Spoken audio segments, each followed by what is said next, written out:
Chael. What's up, dudes? Standing here. No, but thank you for that. That's very. The scarf, it turns out. He was a big, strong, dangerous man, wasn't he? Yes, he was. Yes, he was. Fast as well. I don't know why he hit me so hard. I don't know what old Chael ever did to that guy, but he sure felt like laying him into me. You said you didn't know what you were going into against a very natural heavyweight. You know, he's not the biggest looking man in the world, but people say he's freakish when they roll with him. Or did you find that tonight that that you were really in there with a genuine heavyweight? Yeah, explosive. I would call him explosive. Yeah, like with his punches, there wasn't a ton of setups. They just came, and they came hard. And even on the ground, I had some good positions on him, and he would just explode. It wasn't necessarily technique based, but it's impressive. He's an impressive athlete. And has anyone ever done that to you on the ground? Apart maybe about Randy or people like that? No, I don't think so. I don't think I've ever been ground and pounded like that. I thought there was opportunity there. I was covering up, and I thought that he was slowing down. Whether that's accurate, this is what I thought. I thought he was slowing down a little bit. And the referee warned me. He said, if you don't move, I'm going to stop this. But I didn't think he would because they were going into my hands. I thought I was blocking him. I thought I was having a rope-a-dope moment. I thought I was luring him in. That was a bad strategy, it turns out. That was a bad plan. You seem to like taking a lot of risks, riverboat gambling style. The spinning elbow against Anderson, and then now the dive roll, trying to roll him over into an RNC. Is that some stuff you regret, trying to take those gambles that have paid off for you? Yeah, I think so. Yeah, when they don't work, I think I regret them a little bit. The dive roll, I was going to lose that position anyway. So maybe that's a little bit less than the other example you gave. I was going to lose that position. I was falling over the top. So I tried to tuck his chin real fast and go. I used to do that move all the time in college. And I always got it. But I missed it tonight, rolled right over. Chael just saw on Twitter that Fedor gave you the entire tracksuit. Yeah.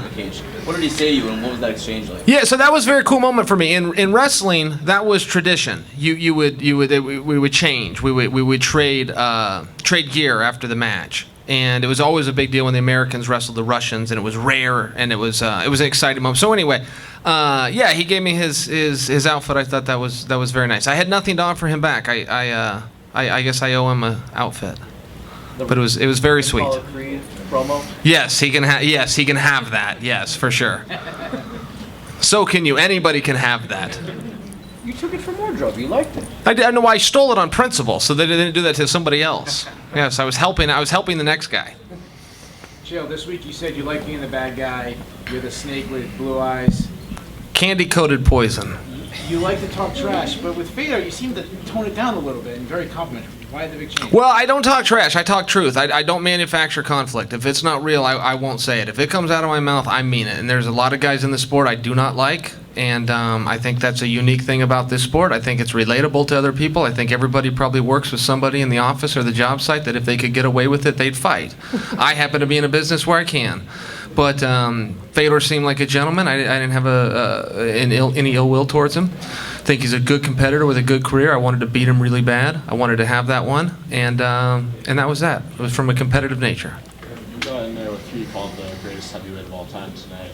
Coming out of that, does that make you feel like you want to stay in this weight class, or maybe return to 205 going forward? Yeah, I think we'll see what happens. I mean, if they want to do a loser's ball and play this thing all the way out till third, like the Olympics, then maybe we do that. But I don't know. That's up to Scott Coker. If you ask me what weight class I'd rather be in, I think the 205 is more appropriate. But there's guys that need to fight there too. I don't know. I just look ahead to this. I love the tournament. I'm so excited about it. I'm glad the welterweights are getting a chance.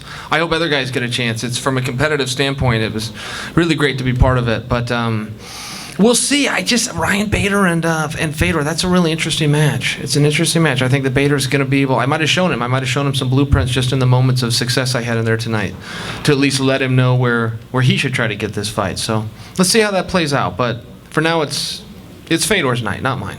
You said earlier this week that you think you're the number one contender at light heavyweight, and I asked Scott about that, and he didn't disagree at all. So do you feel like there's a title shot waiting for you there, whether you Bader and Fedor or not? I think there could be some opportunity. I don't feel that it's appropriate to make a call out tonight because it's not my night. But I am ranked number one at light heavyweight, and I did think I was going to see Bader in the finals of this tournament. But let's see how it goes. I don't think that would be appropriate for me to step in front of something tonight. You have Anderson Silva, John Jones, some of the greats ever. What does it mean to you to say that sports of these legends, and if there's something that separates them that does make them special when you compare to other fighters? The first part of the question, I never appreciated that. And maybe I should appreciate it, but I never did. I came from a wrestling background. You took on everybody. Anybody that showed up on a weekend, you took them on. 45 minutes apart. 4 and 5 and 6 guys in one day. So I guess that is unique, and I appreciate it, and I appreciate having the opportunities to try different weight classes. And they always want to talk about who the pound-for-pound great is, but there's nobody with the balls to go into different weight classes. It's not even a question who the pound-for-pound best is. There's only one guy willing to do it. A sport full of chickens. So I appreciate that. I also fought George St. Pierre in a basement in L.A. one time, so you should add that to the list. All right, who's the best of those? George. George. Chael, you've got a very prominent broadcasting career, you know, across lots of platforms. You know, you haven't won tonight, but is there any thought about you are going to continue fighting or not? Does it enter your head at all? No, not really. I mean, I have some other goals I'd like to achieve. You know, I really looked up to what Randy was able to do and be able to extend his career. I'd like to extend mine. But it won't be my choice. It's never been my choice. Eventually, you know, Coach Clayton will come up and say, we're done. Then we're done.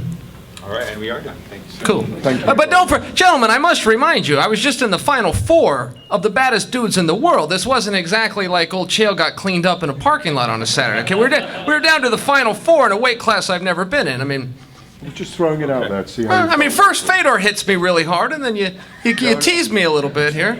And nobody's brought me a Coca-Cola big enough to swim in. I mean, things really aren't going my way here in New York, There Aaron. is a good thing though. Look at Elvis is over there, and there you are. I'm gonna get a picture of that from my mom. Exactly. Yeah.